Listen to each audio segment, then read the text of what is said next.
about it. I wonder what Oprah's doing. How's she doing? I am living the dream. And I want you to live the dream, because I'm not living the dream because I'm special. I'm living the dream because I was obedient to the call of the dream. So I want you to leave here today thinking about what is the dream for you. What is God's dream for you? What does the Creator's dream hold?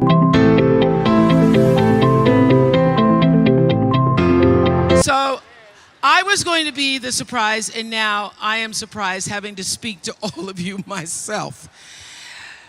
But I feel a sense of joy about it, because from the time I landed last night and hit the elevator, it's like the best family reunion you ever had, with all of the relatives you didn't know you had, and a lot of the relatives you really, really, really like. That's what the Essence Festival feels like to me.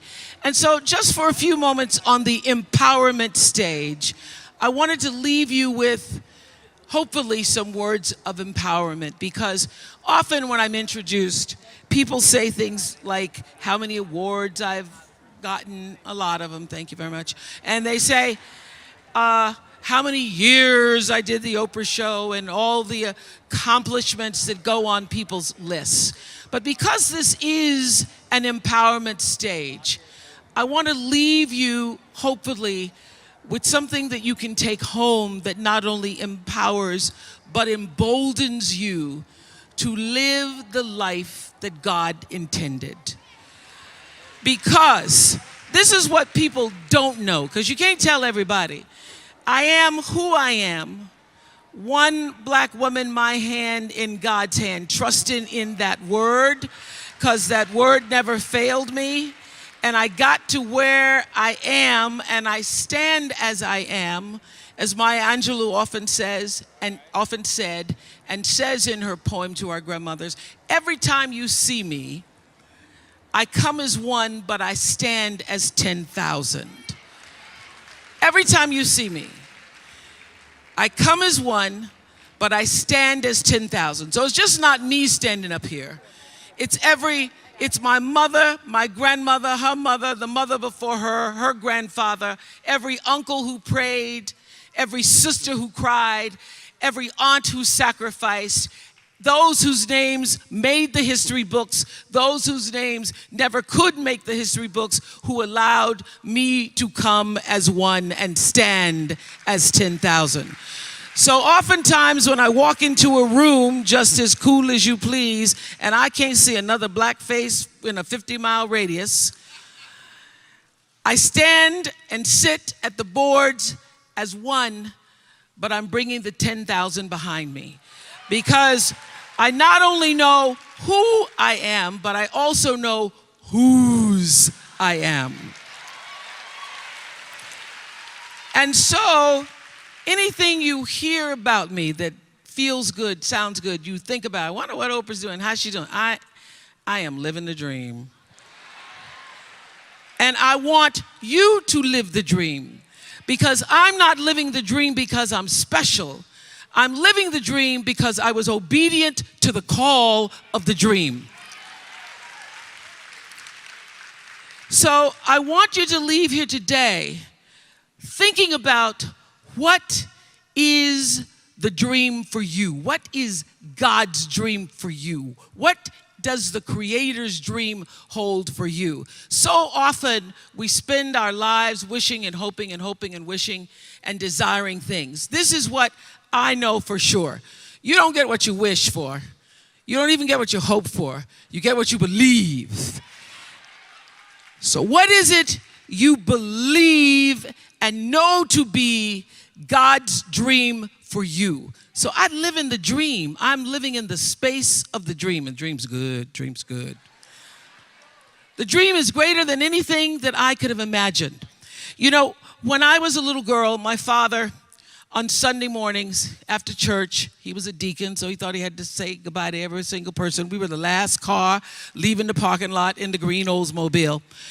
And we would drive through the white people's neighborhoods. And I used to dream the dream, driving through the white people's neighborhoods. We'd drive through the white people's neighborhoods and you'd see their fancy houses. Some of them had gates, but all of them had trees. And I remember when I first came to Baltimore, I met a friend. Hello, Baltimore in the house. When I first came to Baltimore, I made friends with a wonderful woman named Arlene Weiner. She was the wealthiest person I'd ever met. And I went to her house and parked in the driveway. There was a Corvette, and there was a BMW, and there was a Mercedes. I went, whoa, Arlene's rich.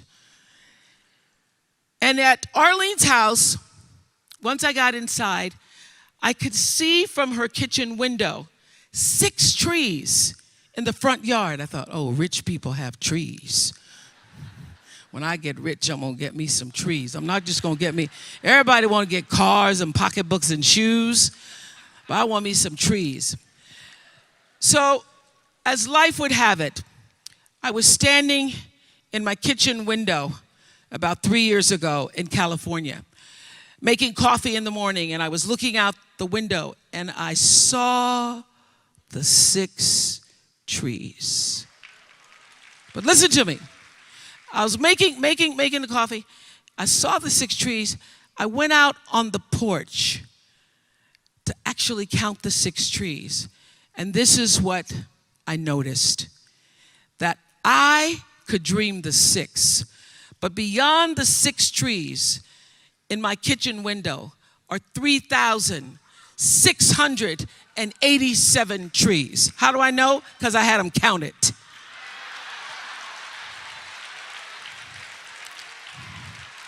I had them counted. Because I said, I want to know how many trees out there. I dreamed the 6. That's as much as my small mind and my imagination could hold for myself. I dreamed the 6, but God can see beyond the 6. Can see beyond the 6 because there was a bigger dream for me.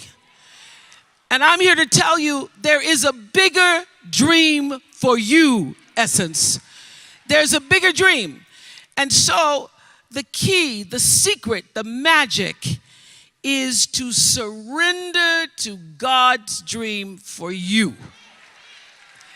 To quit fighting against and pushing against and disallowing against and resisting against and trying to tell the Creator, the universal forces, divine intelligence, what you are supposed to do, and get still and know for sure what His dream, the dream, is for you. Now, when I was about 8 years old, I grew up in the church, and I was going to one of those Women's Day, you know how we have church all day long. I've been to Sunday school, and then we were going to, and then afternoon they were having a women's tea from the women's board, and they were having a tea, and the little girl that was supposed to be there to do a recitation had gotten ill. And so they said to my stepmother, we need a little girl, can Oprah come back and do a recitation this afternoon? My stepmother said, yeah, I'll have her back here this afternoon. So this, church ain't over to 1:30. So by 4 o'clock, I had gone home and learned to recite Invictus by William Ernest Henley. Now, it starts out of the night that covers me, black as a pit from pole to pole, I thank whatever gods may be for my unconquerable soul. I was reciting it and doing the pit from pole to pole. I didn't know what I was saying. But at the end of the poem, there's the stanza that says, it matters not how straight the gate, how charged with punishment the scroll. I am the master of my fate. I am the captain of my soul. Now, my little 8-year-old brain didn't really fully understand the power and depth of those words, but they sounded good enough for me to write them down and put them on my mirror. And those words, I am the master of my fate. I am the captain of my soul, became a mantra for me. What it said is, I am responsible for the choices that I make in my life. I am responsible. I am responsible. So obviously, I grew up and was better able to articulate what those words really mean. And I discovered in physics class, those of you who remember physics, the third law of motion. You remember what that is? The third law of motion in physics says, for every action, it's called Newton's law, and it says for every action, there is an equal and opposite reaction. So what does that mean? That means everything that you are putting out into the world, every action, bam, there is an equal and opposite reaction. It means no matter what you do, the energy of what you do, what you say, and most important, the energy of who you are is going out into the world, into your home, into your relationships, and that energy is always coming back to you. You are responsible for the energy that you are pulling out into the world, because that very energy, bam, is coming right back to you every single time, whether you believe it or not, because it is law. It is law. It is law that what you put out into the world is coming back. Now, in our country and many countries all over the world, they call this the golden rule. They say, do unto others as you would have them do unto you. The truth is, whatever you do is already done. The truth is, so when I learned this, that I am the person who gets to control what comes back to me based upon what I'm putting out. Miss Seeley tried to tell y'all in The Color Purple.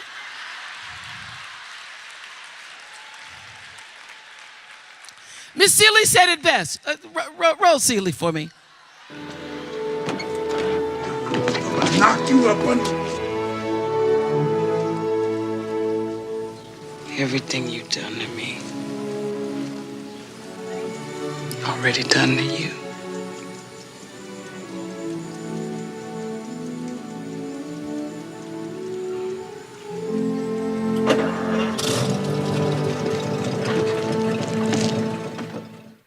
That's real. That's law. That's not just some words that Alice Walker wrote. That is law.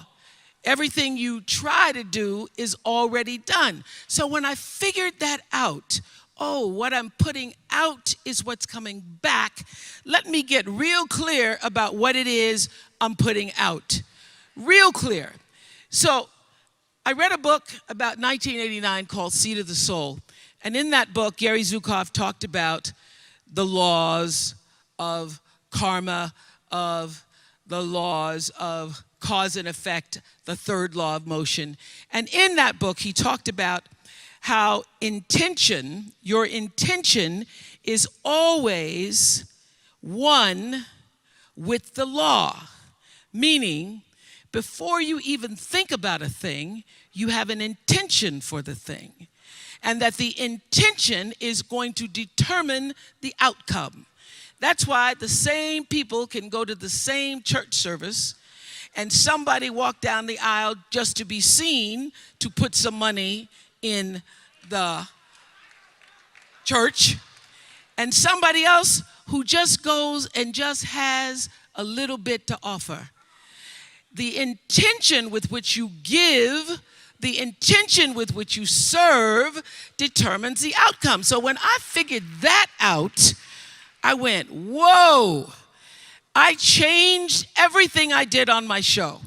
I called in the producers and I said, from this day forward, I will no longer be speaking to the KKK. I will no longer be speaking to people who are fighting each other in a way that it is damaging to the character of myself and other people who watch. From this day forward, I am only going to do intentional television. And they're like, how are we going to do that and still win? The reason we remain number one for 25 straight years,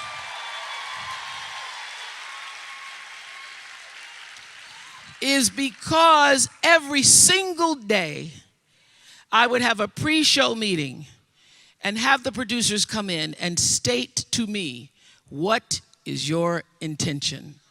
How do we want to use whoever is on this show, whatever is happening on this show, to serve the audience in a way that fulfills the mission of uplifting, enlightening, encouraging, as well as entertaining.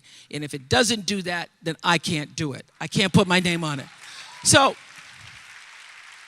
I use this principle of intention for everything. I don't do anything without thinking about what is the real reason, what is the real motivation, what is the energy of my intention that's going to go into my thoughts and action and then be returned back to me. It is law. It's law. So the very first time I practiced this principle, there was a woman on the show whose daughter had been murdered by her boyfriend. And I went into the green room. I said, I'm going to see if this works. I said, can you tell me what's your intention? I said, tell me what's your intention in being here. And she said, what do you mean? I'm here because your producers asked me to come. I said, but what is the reason you said yes? What did you intend when you said yes? And she said, I wanted people to know. Everybody asked me about my daughter's death and how she was murdered by her boyfriend. But I wanted people to know that my daughter was a real person. My daughter was loved, and she loved us. I want people to know that my daughter had a life that goes beyond her death, that's bigger than her death, that her life was bigger than her death. I said, okay, I can help you with that intention. Let me tell you what I intend. I intend to literally exploit your daughter's life, to tell the story in such a way that every other 16-year-old girl who is being abused by her 18-year-old boyfriend will see themselves in the story of your daughter. They will hear that she had a life. They will hear that everything seemed normal on the outside, but see themselves in her story and be able to be empowered by the life and death of your daughter. So every question that I ask you is not me trying to be just a voyeur. I'm using and asking the questions explicitly for a reason, for an intention to get people to see themselves. That is the first show I won an Emmy for. And I will say that this principle of intention I use in everything. For the last interview that I did with Whitney Houston, we did the, hey girl, how you doing? Oh my God, good to see you. So.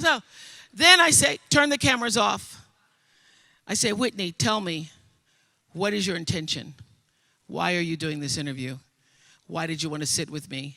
What is it you want to happen at the end of these 2 hours? Tell me what it is you want, because I control the mic and I can make sure that happens. And I've used that principle for every area of my life.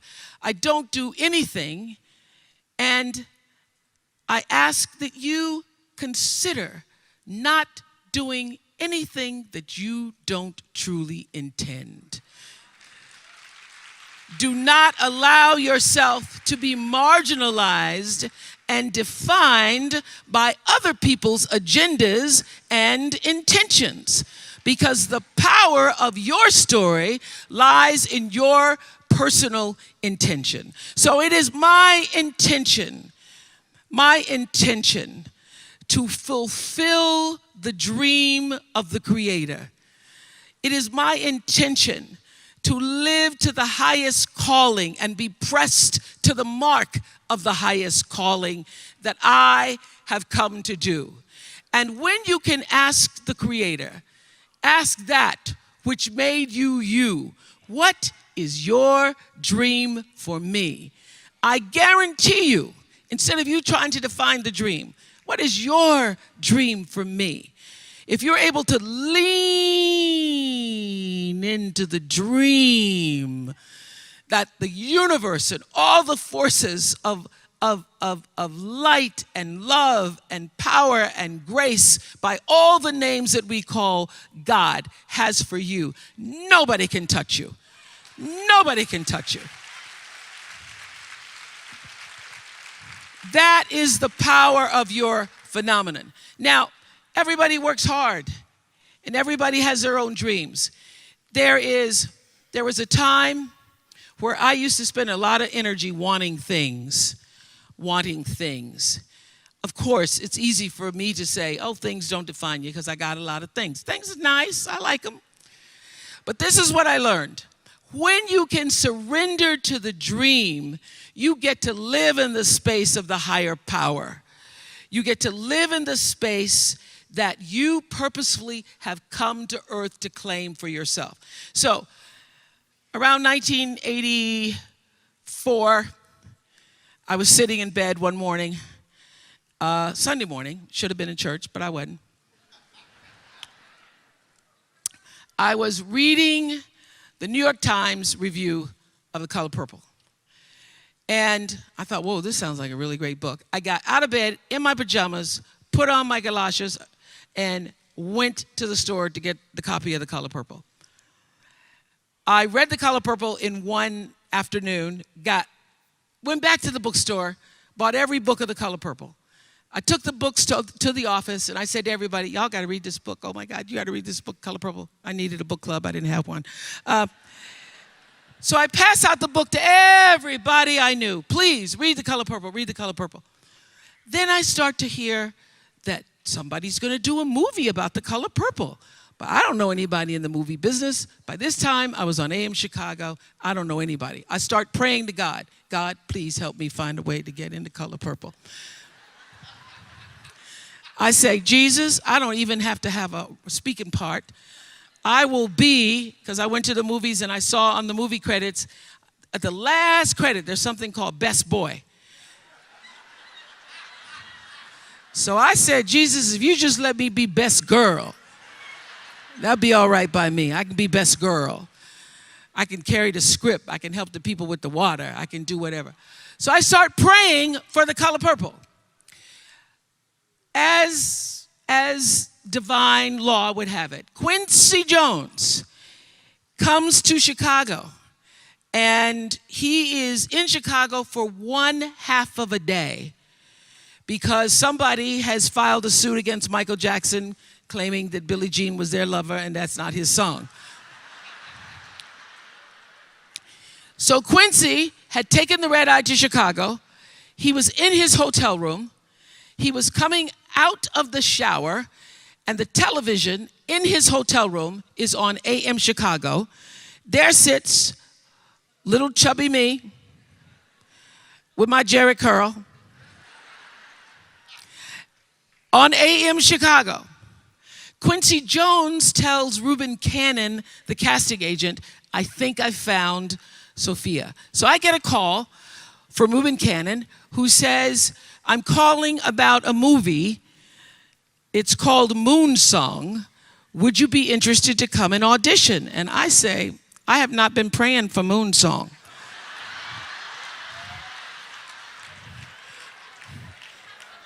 No. I have not been praying for Moon Song. I've been praying for The Color Purple. He said, well, I think you should come and audition. So I go to audition. You know, movie people, they make everything all secret. Steven Spielberg didn't want anybody to know he was doing Color Purple. So on the outside of the script, it says Moon Song.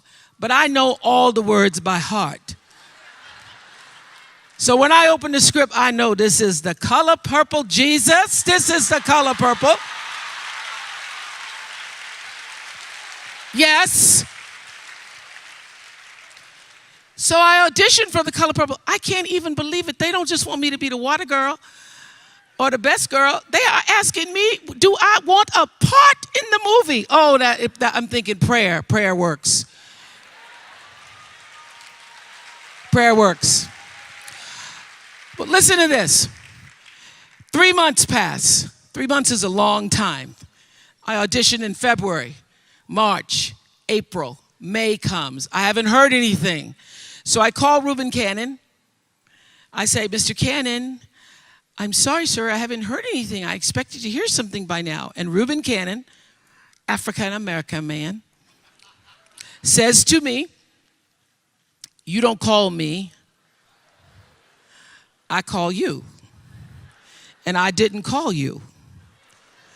Do you understand that I have real actresses who have auditioned for this part? Real actresses. And he tells me who just left his office. And I went, well, okay, I'm not getting that part. So I hang up the phone and I start crying. I can't believe that God has played this trick on me. I think this is a trick. So I decide that this is because the fat has finally caught up with me.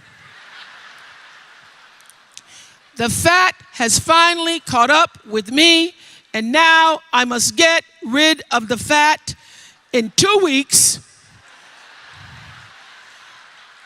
I am going to go to a fat farm, and I'm going to lose 25 pounds. I'm going to drink a lot of green juice. I'm going to have some cleanses and colonics. So I also was trying to make peace with it. I said, God, I don't understand. I thought it was for me. You ever had that talk with God? I thought it was for me. I thought it was for me. God, you let me audition with somebody named Harpo. That's my name backwards. Jesus, that was a sign. Wasn't it a sign? And then 3 months pass, and then Reuben Cannon says, real actresses have just left his office. So I start to pray on the track. I'm out on the track at the fat farm, and I am running around at the track at the fat farm. It starts to rain. Y'all know how that is. But I don't even care, because I am praying to God to help me to let it go. Help me let it go, because now I've become obsessed with it and it's now controlling my life. I start praying, running around the track.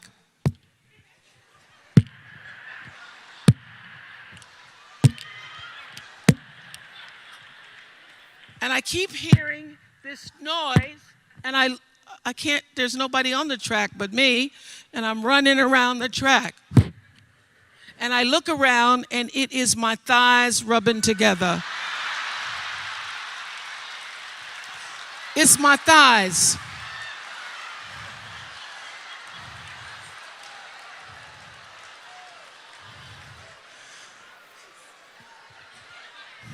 My thighs are rubbing together, causing this thunderous sound.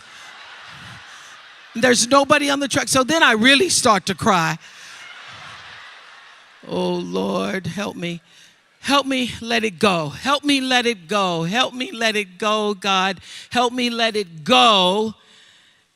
And you ever did this prayer where you say, okay, Lord, okay, I'm going to let it go. Then you get up and you go, well, I think I still got a little bit of it. I did. Help me let it go, but I am not going to be able to see the other actress in my part. I won't be able to see it. I won't be able to see Color Purple. Just can't never see it the rest of my life. I won't be able to see it. So then I started, I don't know where it came from. I surrender all.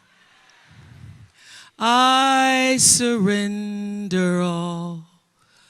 All to thee, my blessed Savior, I surrender all. I sang and I cried. I sang and I cried and I prayed some more until I could reach the point where not only will I be able to go to the movie, but I can bless the other actress. I can bless her. I can say, I bless you. I bless you. I bless you with this. I surrender all. I surrender all. All to thee, my blessed Savior. I surrender all. And I tell you, in my greatest testimony that the instant I laid that thing down,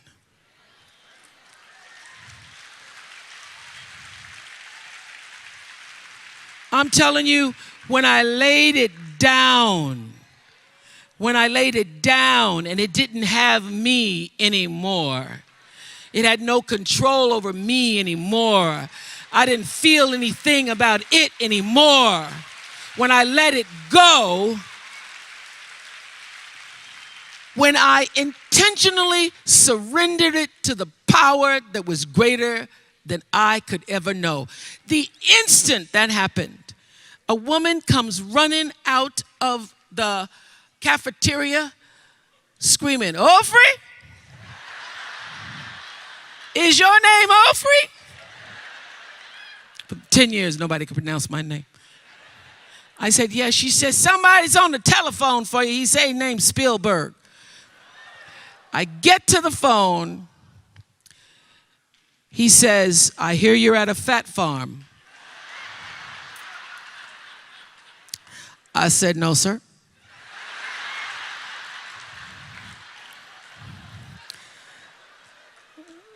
This is a health retreat.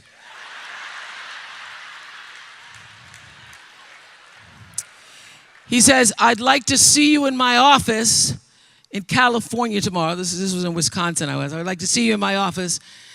"And if you lose a pound, you could lose this part."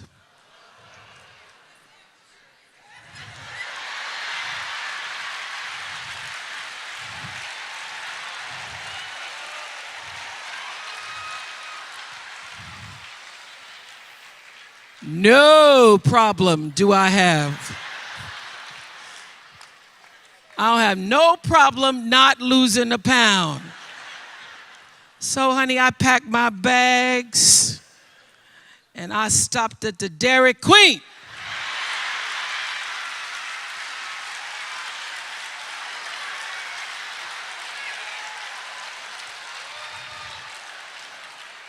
I got 3 scoops just in case I'd lost half a pound. And the next day, I was in Steven Spielberg's office, and he said, "You're hired. You're hired."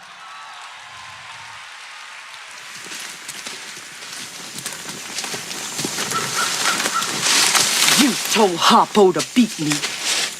All my life I had to fight.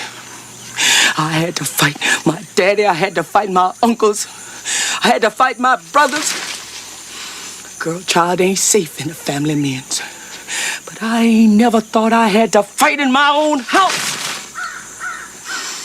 I loves Harpo. God knows I do. But I kill him dead before I let him beat me. Woo! You want a dead son-in-law, Miss Celie? You keep on advising him like you do. This life be over soon.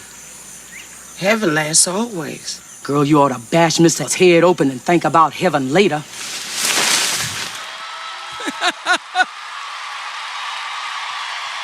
Woo!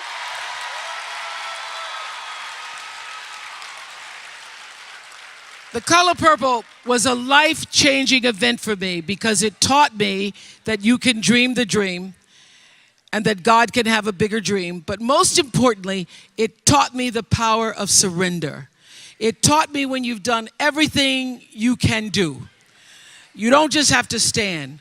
When you've prayed and cried and stood and tried some more and sacrificed and wanted and dreamed and held on and believed and got turned down and turned back and turned around, it taught me that when you've done everything you can do, surrender all.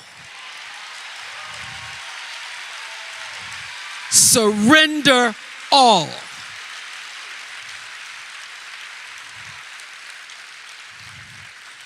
Because there's a bigger dream. There's a bigger dream waiting for you, just waiting for you to step into it. To step into it. Your life is big. Your life is huge. And we spend so much time wanting to be in somebody else's life. And you don't get honored, you don't get revered, you don't get celebrating, wanting what somebody else has, because that which created you, divine intelligence that dreamed you from before your ancestors ever knew they would become your ancestors, that which dreamed the seed of you, wants you to know how special, how wondrous, how mysterious, how complex, how glorious, how phenomenal you are. And you get no credit messing in somebody else's territory or trying to have power over something you have no control. Another one of my favorite teachings is The Wizard of Oz. When the Wicked Witch of the West says, go away from here because you don't have any power here, you have no power in any territory other than your own. Oh, but you are the master of that. You get to be the master of your own fate. You get to be the captain of your own soul. And if you just manage that, if you just took care of your territory, oh, the glorious, glorious, glorious, wondrous, wondrous opportunities and possibilities that are waiting for you. So the question is, what are you resisting? What are you pushing against? What are you not allowing? What are you blocking because you have this idea of who and what you're supposed to be, instead of leaning into the dream that's already been created and waiting for you? It's waiting for you. And the second, it's an instant thing. It's a shift in the way you see yourself and the power from which you have come. So, I went through some tough times after I left the Oprah show. I made a conscious decision that I did not want to be sitting on TV with the Oprah show and y'all saying, she should have left that show. That show was really good 2 years ago. I made a conscious decision that when I felt I had said all that I could say and the audience had heard it, that I would move on and that I would not spend my life regretting or trying to hold on to what used to be or hold on to what I had. So I dreamed this dream of starting a network. And in the beginning, it was a struggle. It was a struggle because honest to goodness, I did not know what I was doing. I was trying to figure it out. I thought that the Oprah show audience would follow us to OWN, and then I realized y'all didn't have cable.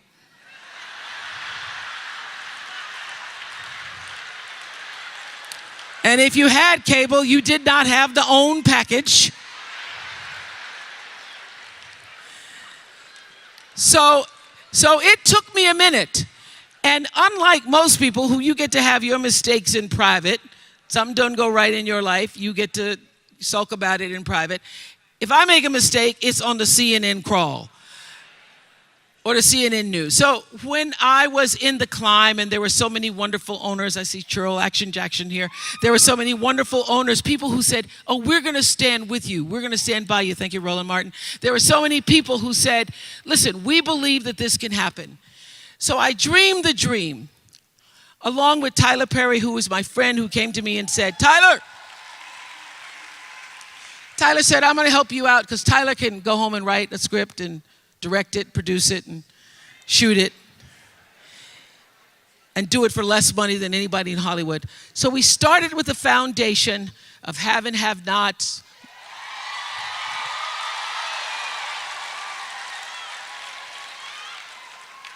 If loving you is wrong, love thy neighbor, Mama Hattie. And then I started to dream another dream about scripted television, because in the beginning I was told you couldn't do it. You couldn't do it, didn't have enough money to do it. And I dreamed the dream I read Proverbs 11:28 that says, those who trust in their riches will fall, but the righteous will rise and thrive like a green leaf.